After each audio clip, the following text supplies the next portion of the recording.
자유의 이미지. 어떤 느낌이나 뭐 자유. 홀가분. 홀가분. 속박지 않아. 좋네요. 자유는 저에게는 항상 큰 단어더라고요. 뭔가 이렇게 펼쳐진 단어. 자유라는 글자 자체가 이렇게 날개 달린 것 같은, 저의 개인적인.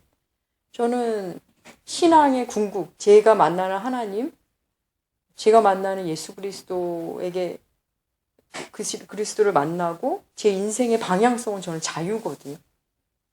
그러다 보니까 제가 좋아하는 영화, 제 인생의 영화도 다 자유더라고요.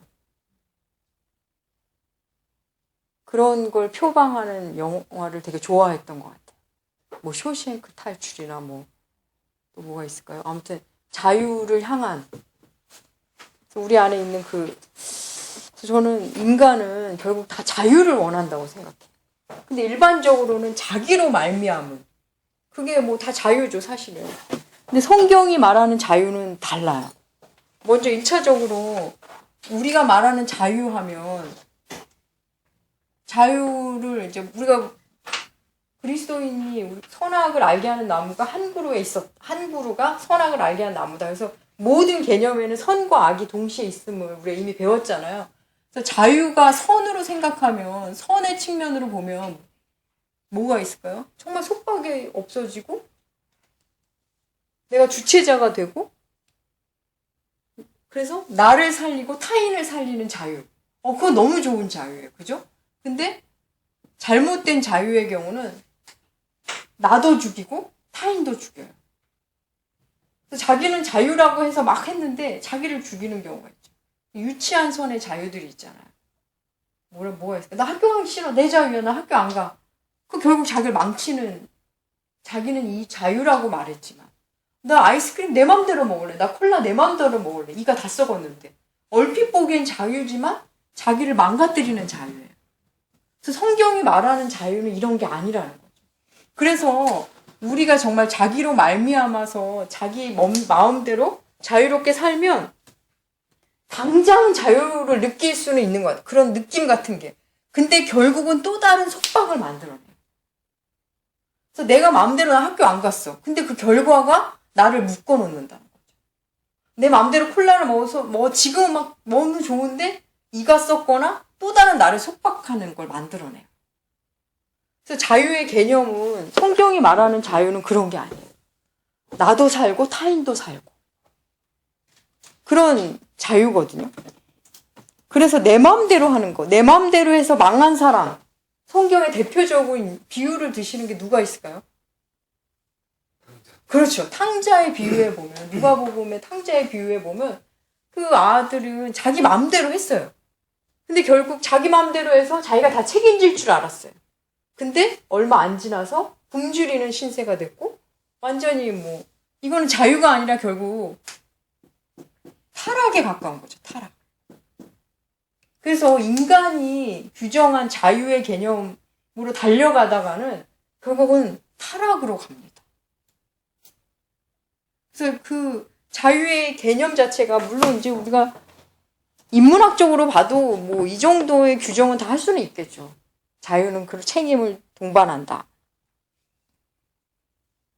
그런데 기독교에서, 우리 성경에서 말하는 자유는 그게 아닙니다. 그거랑 좀 다르죠.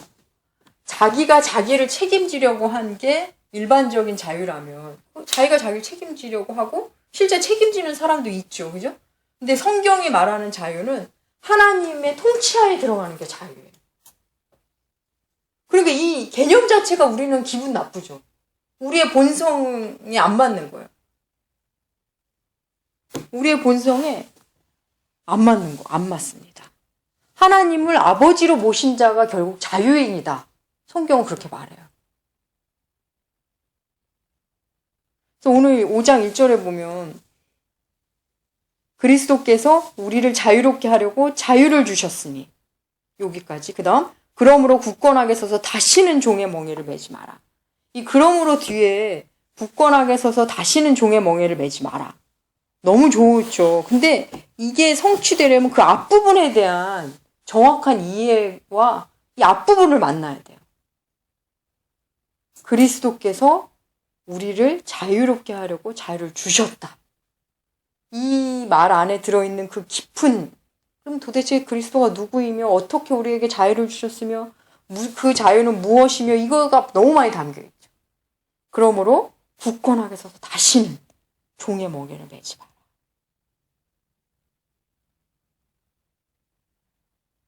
그래서 저는 이걸 이 5장 1절을 읽을 때 처음에는 막 이렇게 선포하는 느낌. 다시는 종의 멍에를 매지 마라. 막 뭐 준엄한 명령 같기도 하고. 근데 어떨 때 읽을 때는 야, 제발 좀 정신 차리고 종의 멍에 매지 말고 살아. 종로를 좀 그만 좀 하려. 안타까운 또 하나님의 음성처럼 들릴 때가 있는 것 같아요. 그래서 다시는 종의 멍에를 매지 마라. 우리가 지금 1, 2, 3, 4장을 보면서 5장에서 이렇게 빵 진짜 자유의 대원장답게 멋있는 5장 1절이 딱 시작되잖아요. 그럼 여기서 종의 멍에가 의미하는 것은 이 본문의 맥락에서 뭘까요? 뭐죠? 그래서 다시는 종의 멍에를 매지 말라는데 이 종의 멍에가 알려주는 게 뭐죠? 아니, 영만 형제. 율법. 율법 왜 율법? 지금 앞부분에 계속 율법 얘기 나오잖아요. 은혜와 율법을 얘기하면서. 그래서 종교적인 언어의 율법도 마찬가지고. 그 다음, 우리가 이 인류가 만들어 놓은 어떤 틀 같은 것도 율법의 범주 안에 넣는다고 우리 배웠잖아요. 그것도 마찬가지예요. 그래서 제가 오늘 이 본문을 준비하면서 생각하는 게, 인간은 종의 멍에를 매든지, 아니면 십자가를 매든지, 둘 중에 하나겠구나. 그런 생각이 들어요. 성경 안에 이렇게 매는 게 두 가지가 나오잖아요. 멍에와 십자가. 물론 이제 마태복음 11장에서 나오는 주님이 주시는 멍에라 그것도 다른 얘기지만 아무튼 인간은 의지를 갖고 자기 삶에 스스로 선택을 하면서 종의 멍에를 메고 살든가 아니면 하나님을 만나서 십자가를 매는 삶을 살든가 둘 중에 하나인 거예요. 그러니까 십자가를 매지 않는 자는 다 종의 멍에를 메고 산다는 거죠. 그 얘기는 너무 길겠지만 아무튼 그래서 굳건히 서서 다시는 종의 멍에를 매지 마라. 다시는 종의 멍에를 매지 마라. 이 말 안에 그만큼 다시 종의 멍에를 들러맬 만한 가능성이 크다는 얘기가 들어있겠죠. 제발 좀 그만. 우리 내비두면 그게 익숙한 거예요. 멍에가 익숙해요.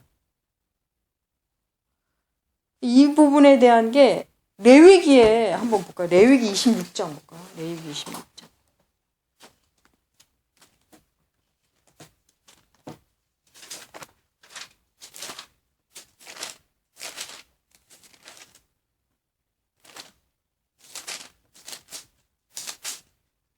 (26장) 13절.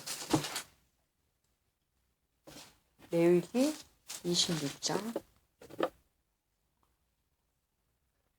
13절. 윤집사님 읽어주세요. 나는 너희를 애굽 땅에서 인도해 내어 그들에게 종된 것을 면하게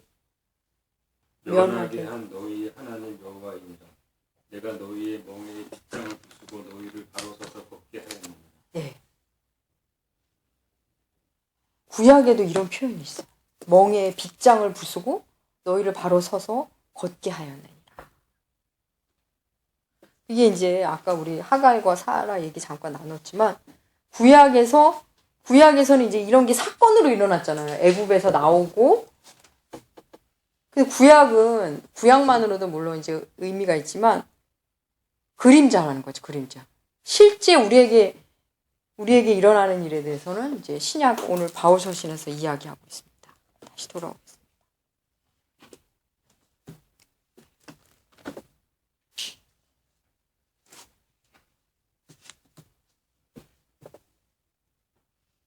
그래서 자유를 갈망하는 사람들은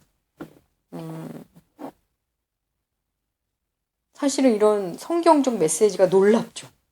도대체 예수가 누구길래 나한테 자유를 줬다고? 이런 걸 가지고 성경을 읽을 수가 있겠죠. 그래서 나는 언제 자유를 느끼지? 이런 것도 한번 생각해 보는 것도 좋을 것 같아요. 자유를 느끼는 거. 그래서 자유의 개념 자체가 어떤 사람은 진짜 그거죠. 결혼할 때 수많은 남성이 있지만 한 남자를 만나면서 한 여자를 만나면서 자유를 느끼잖아요. 그죠? 결혼하면 좀 바뀌겠지만 아무튼 그렇게 한명하게 속해 있는 걸 자유로 느낄 때가 있어요. 그런가 하면 결혼 전에 또 아니야 여러 여자 만나는 게 난 자유라고 느껴. 뭐 자유의 개념 자체가 다를 수 있어요. 그리고 어떤 사람은 나는 이 상황이 싫어서 내 환경이 싫어서 난 여기서 도망갈 거야. 그게 자유가 될 수도 있는 사람도 있을 거예요. 그래서 계속 도망다니는 거. 힘들면 도망가고. 또 어쩌면 그 도망 다니는 자기로부터 도망하는 게 자유가 될 수도 있어요. 상황을 자꾸 도피했는데 그 도피하는 나로부터 도망해서 그냥 현장을 맞부딪히는 게 진정한 의미의 자유가 될 수도 있어요. 그래서 아무튼 자유의 개념 자체가 각자 다릅니다.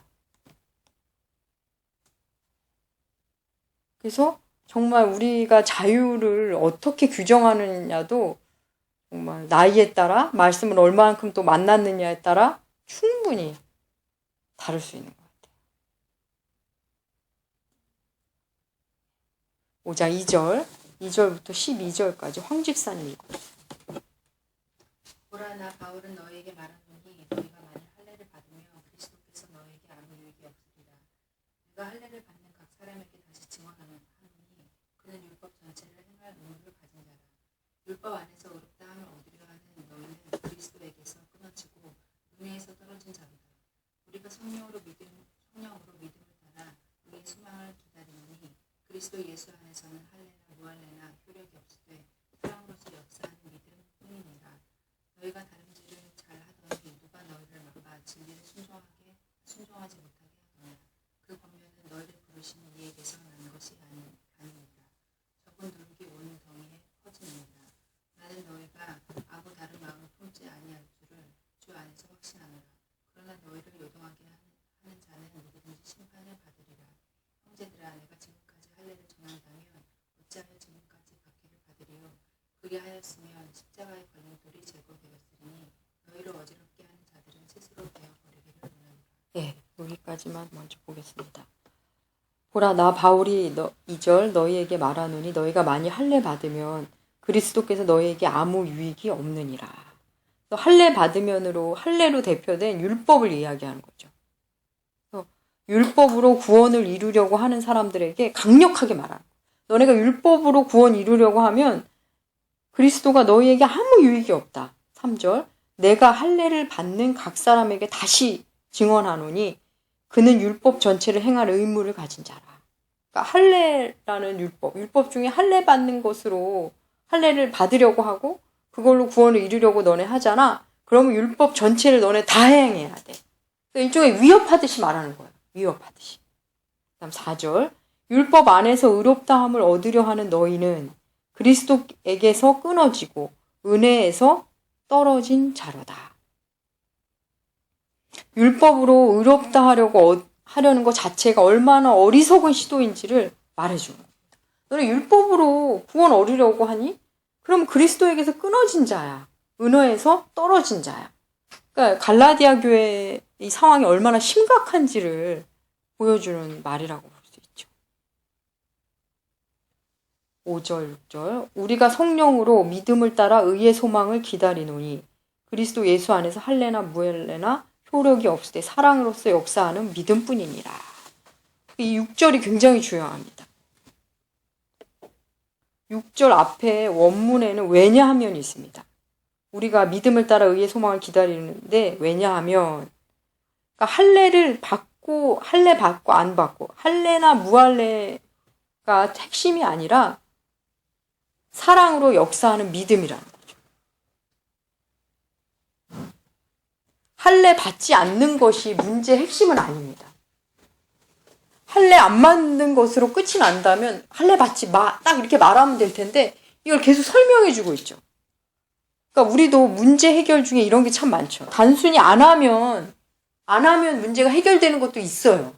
근데 안 하지만 안 한다고 끝난 게 아니라 내면에는 여전한 방식으로 살고 있고 다른 쪽으로 삐져나갈 때가 있어요. 지금 이것도 마찬가지예요. 단순히 할래냐 무할래냐의 문제가 아니라 그 중심을 얘기하는 거죠. 할래 무할래가 중요한 게 아니라 결국 믿음은 사랑으로 역사하는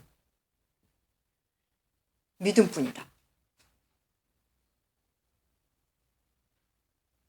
사랑으로 역사하는 믿음. 이것을 어떤 학자들은 사랑으로 활성화된 믿음 이렇게 표현을 하더라고요. 그러니까 믿음이 효력을 발생하는 것은 사랑으로라는 거예요. 사랑으로. 사랑으로만 가능하다. 그러니까 사랑으로 움직이는 믿음. 그러니까 우리가 믿음이 좋다 안 좋다, 믿음이 깊다, 이건 결국 사랑의 힘이죠. 사랑. 얼마나 잘 사랑하고 얼마나 지혜롭게 사랑하고 사랑으로 역사하는 믿음. 우리의 믿음은 결국 사랑으로 드러난다. 7절 너희가 다름질을 잘하더니 누가 너희를 막아 진리를 순종하지 못하게 하더냐. 그 권면은 너희를 부르신 이에게서 난 것이 아니니라. 이 다름질은 사도 바울이 자주 쓰는 비유 중에 하나인데 너희가 막 지금 복음을 받아들여서 그렇게 잘했는데 너희로 진리에 순종하게 못하게 하는 자들, 그 사람들 누구냐? 그 사람들은 하나님으로부터 난 자들이 아니다. 이렇게 얘기하고 있습니다. 그래서 9절 적은 누룩이 온 덩이에 퍼지느니라. 그러니까 분명히 그 사람들이 다수는 아닌 것 같아요. 이 갈라디아 교회를 혼자 파괴한 자들이 다수는 아니라는 거죠. 적은 수인데 퍼지고 있다는 거죠. 이거와 유사한 표현이 고린도전서에 나옵니다. 고린도전서 5장 6절에서 8절. 고린도전서 5장 6절부터 8절 제가 읽겠습니다. 너희가 자랑하는 것이 옳지 아니하도다. 적은 누룩이 온 덩이에 퍼지는 것을 알지 못하느냐. 너희는 누룩 없는 자인데 새 덩이가 되기 위하여 묵은 누룩을 내버리라. 우리의 유월절 양 곧 그리스도께서 희생되셨느니라. 이러므로 우리가 명절을 지키되 묵은 누룩으로도 말고 악하고 악의에 찬 누룩으로도 말고 누룩이 없이 오직 순전함과 진실함의 떡으로 하자. 여기 보면 누룩 얘기가 나오는데 6절에 너희가 자랑하는 것이 옳지 아니하도다. 적은 누룩이 온 덩어리에 퍼지는 거 알지 못하느냐. 이 말은 하나의 속담이나 격언으로 알려져 있습니다. 인용한 거죠. 사도 바울이. 우리말에 우리나라 사람들이 편지를 쓸 때 믿는 도끼에 발등 찡찍다는 말 있지 않느냐 이러면서 설명하듯이 그 누룩에 대한 이야기를 하고 있습니다. 그래서 6월절에 먹은 떡이 무슨 떡이었죠? 무교병. 누룩 없는 떡을 먹잖아요. 그죠? 네. 물론 누룩이 주님의 비유 중에 긍정적인 의미로 쓰일 때도 있지만 여기서는 제거해야 할 누룩을 이야기합니다. 네, 다시 돌아보겠습니다. 10절. 갈라디아서 5장 10절. 나는 너희가 아무 다른 마음을 품지 아니할 줄을 주 안에서 확신하노라. 그러나 너희를 요동하게 하는 자는 누구든지 심판을 받으리라. 지금 사도 바울이 막 흥분해서 말하잖아요. 지금 너네 할례 받는다는 거는 율법 전체 행해야 돼.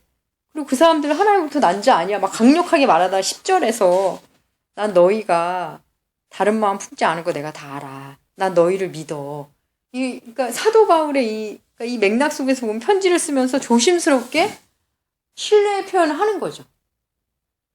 계속 이렇게 질책만 하는 게 아니라 난 너희를 믿지만 그렇지만 너희를 요동케 하는 그 사람들은 반드시 심판을 받게 된다. 이렇게 말하고 있습니다. 11절 형제들아 내가 지금까지 할례를 전한다면 어찌하여 지금까지 박해를 받으리요. 그리하였으면 십자가의 걸림돌이 제거되었으니 너희를 어지럽게 하는 자들은 스스로 베어버리기를 원하노라. 또 말합니다. 내가 할례를 전했다면 난 박해 안 받았을 거야. 내가 만약에 할례를 전했다면 십자가에 대해서 사람들이 거부감을 안 가졌을 거야. 이렇게 말하고 있어요. 근데 그렇게 전할 수 없죠. 당연히. 사도 바울에게는. 은혜로 우리는 구원받는 거기 때문에. 12절. 이 12절이 또 재밌습니다. 너희를 어지럽게 하는 자들은 스스로 베어버리기를 원하라. 할례가 남성의 포피를 베는 거잖아요. 너네 그렇게 베는 거 좋아하냐? 진짜 너네가 배워야 할 것은 그 너희를 어지럽게 하는 자들을 베어버려라. 이렇게 말하고 있는 거예요. 굉장히 이렇게 언어를 갖고 아주 재미나게 날카롭게 비유하는 거죠. 너네 그렇게 자르는 거 좋아해? 그 사람들을 잘라야 돼. 이렇게 말하고 있는 겁니다. 그리고 13절부터 이 5장 13절부터는 이제는 뭐 실천적인 권면이에요. 여지고 앞부분은 이 교리적인 설명, 그다음에 뭐 여러 가지가 이렇게 설명이었다면 13절부터는 실천적인 거예요. 그래서 우리가 앞에서 보면 우리가 지금 1장부터 4장까지 은혜로 구원받는다. 하나님은 은혜다. 우리가 그거에 보탤 수도 없고 뺄 수도 없다. 이렇게 계속 배웠잖아요. 이렇게 배우고 나면 위험한 게 저도 이게 항상 참 힘들기도 하고 진짜 실패도 많이 한 것 같아요. 은혜를 설명하고 나면 사람들이 멋대로 살아도 되는구나로 물론 맞아요. 이론상 그런데 진짜 은혜를 알면 체험하면 그렇게 안 되거든요. 근데 사람들이 그러면 난 다 자유롭네. 주일 예배도 내가 맘대로 드려도 되고 뭐 다른 기타 봉사, 헌금 내 맘대로 하면 되지. 맞는 말이기도 하지만 그렇게 되지는 않거든요. 그래서 이 갈라디아서도 여기까지는 율법과 은혜에 대해서 강조했고 13절부터는 방종하지 않도록 실천적인 걸 얘기하고 있어요. 삶과 관련된 것, 좀 행위와 관련된 것을 이야기합니다. 그래서 도덕적 방종, 삶을 방종하는 것으로 이해하는 이들이 있을까봐 이걸 덧붙인 거예요. 그래서 갈라디아서를 앞부분만 공부하고 뒷부분을 안 하면 이게 참 아무튼 그래서 여러분 율법은 필요 없는 게 아닙니다. 그래서 율법을 배우면 율법 쪽에 얼마나 은혜가 많이 들어있는 건지 몰라요. 그래서 율법으로 구원받는다고 생각하는 게 잘못이죠. 그래서 자기 과시용, 자기를 증명하려고 종교행위를 하고 율법을 지키려는 자들에 대한 그 경각심으로 이 갈라디아서 율법과 은혜를 얘기하는 거거든요. 근데 은혜가 무책임이나 방종으로 결코 이어지지 않거든요. 자유로의 적극적인 부르심이죠. 그래서 이 13절 이하는 굉장히 실천적인 것, 행위적인 것으로 연결돼요. 어쩌면 설명이 별로 필요 없을 수도 있어요. 쭉쭉 읽어나가기만 해도 뭐 어떤 의미인지 다 알 수 있죠. 5장 13절부터 15절 윤집사님 읽어주세요. 형제들아 너희가 자유를 위하여 부르심을 입었으나 그러나 또 자유로 육체의 기회를 삼지 말고 오직 사랑으로 서로 종노릇하라. 온 율법은 내 이웃 사랑하기를 내 자신같이 하라 하신 한 말씀에서 이루어졌나니 만일 서로 물고 먹으면 피차 멸망할까 조심하라. 여기서 이제 너희가 자유를 위하여 부르심을 입었다. 그러니까 우리가 예수님을 믿고 은혜 안에서 무엇으로부터 자유를 얻었어요. 그게 뭐 죄로부터의 자유, 율법으로의 자유, 뭐 여기 본문에서 이제 율법으로의 자유죠. 그러면 율법으로부터 자유한 자, 거기 속박에서 벗어난 자가 그 다음에는 그 자유가 무엇을 향해야 하느냐죠. 그죠? 근데 보통 여기 보면 너희가 자유를 위해 부르심을 받았는데 그 자유로 육체의 기회를 삼지 말아라. 그러니까 내가 자유로우니까 내 육체의 기회, 내 하고 싶은 대로, 내 몸이 원하는 대로, 내 육의 사람이 원하는 대로 막 살지 말고 그렇게 살아도 구원은 받겠죠. 그죠? 구원은 은혜로 받는 거니까. 오직 사랑으로 서로 종노릇하래요. 아니 종에서 벗어난 지 얼마 됐다고 다시 종노릇하랍니다. 완전히 차원이 다른 종이 되는 겁니다. 그래서 너희가 그 자유로 무엇을 할 것인가? 다시 종노릇하라라고 말하고 있어요. 그러니까 5장 1절하고 굉장히 대비되는 거죠.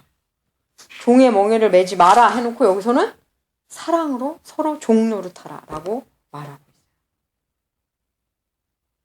사랑 때문에 종노릇한다는 건 정말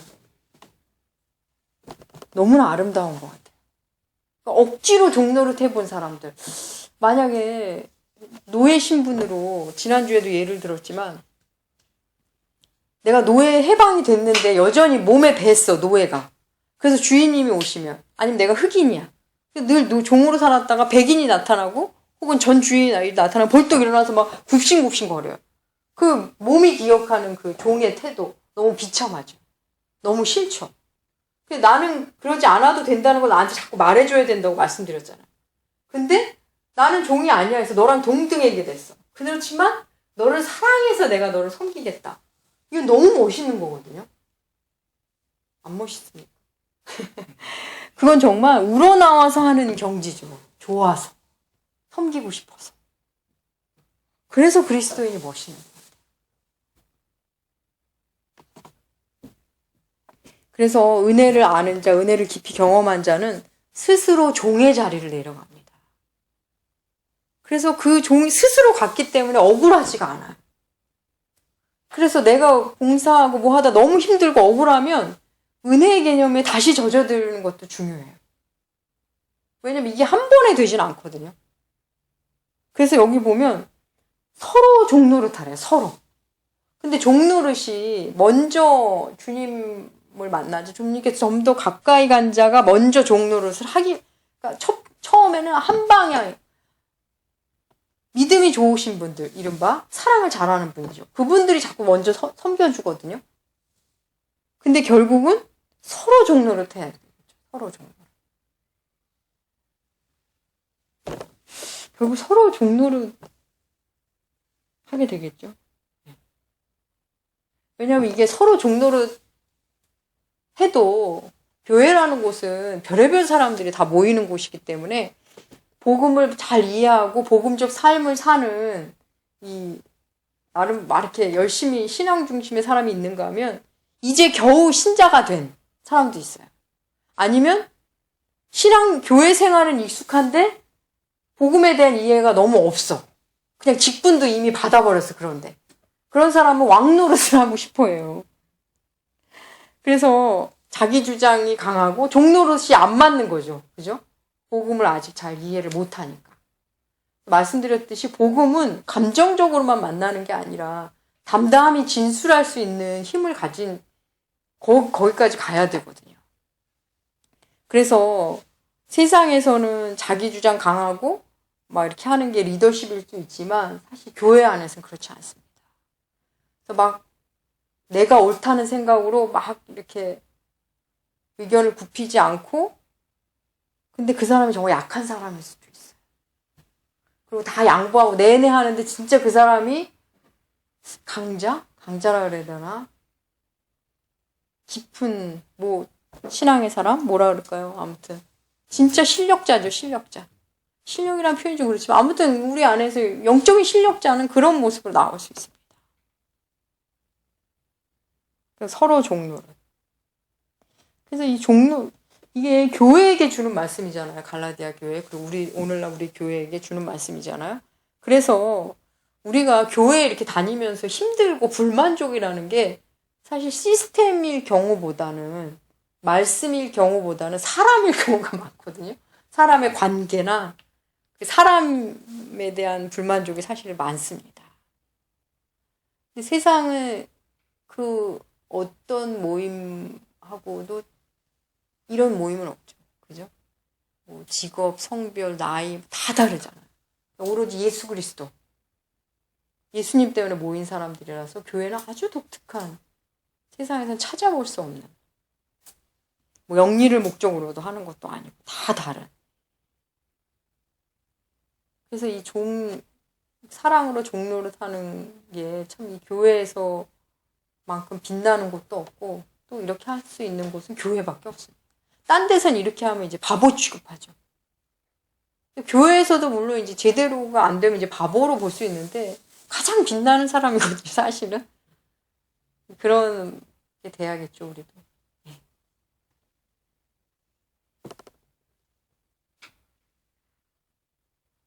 종노릇하라. 그래서 14절 온 율법은 내 이 사랑하기를 내 자신같이 하라 하신 한 말씀으로 이루어졌나니 만일 서로 물고 먹으면 피차 멸망할까 조심하라. 서로 종노릇하지 않으면 그럼 이렇게 되거든요. 온 율법에는 하나님 사랑, 이웃 사랑, 내 이웃 사랑이를 내 자신 같이 하라 하시죠. 그래서 율법을 행함을 얘기하는 게 아니라 이거는 율법의 성취를 얘기하는 겁니다. 한번 우리 로마서 13장 잠깐 보세요. 로마서 13장.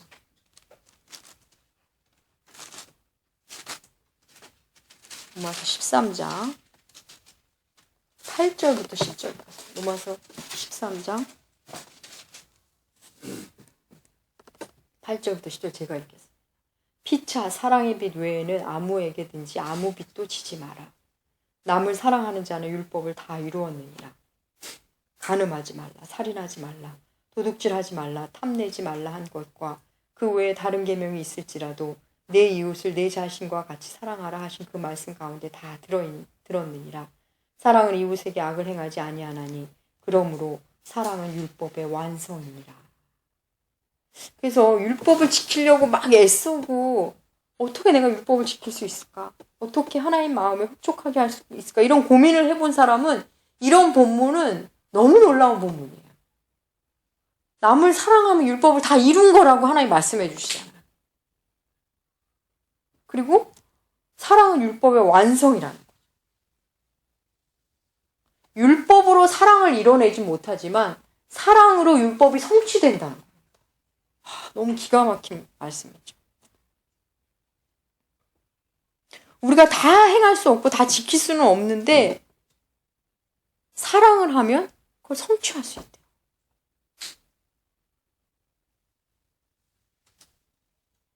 참 놀라운 거죠.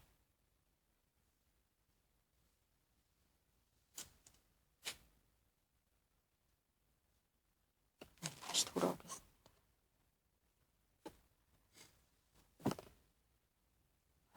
그래서 종로를 타는 게 답이에요. 그래서 서로 물고 먹으면 피차 멸망할까 조심하라. 아, 이런 것도 참 무서운 말씀이죠. 일단 교회에게 주신 말씀이거든요. 종로를 타지 않으면 서로 물고 먹는 일밖에 남지 않습니다. 그러면 서로 멸망해요. 서로 종로를 타지 않으면 피차 멸망합니다. 지금 갈라디아 교회가 얼마나 심각한지를 보여주는 거죠. 보여주고 사랑과 정반대의 모습들도 말해주고 바울이 보기엔 그들이 아주 위기 상황이었을 수도 있었을 것 같아요. 네, 여기까지 하고 잠깐 쉬었다 하겠습니다.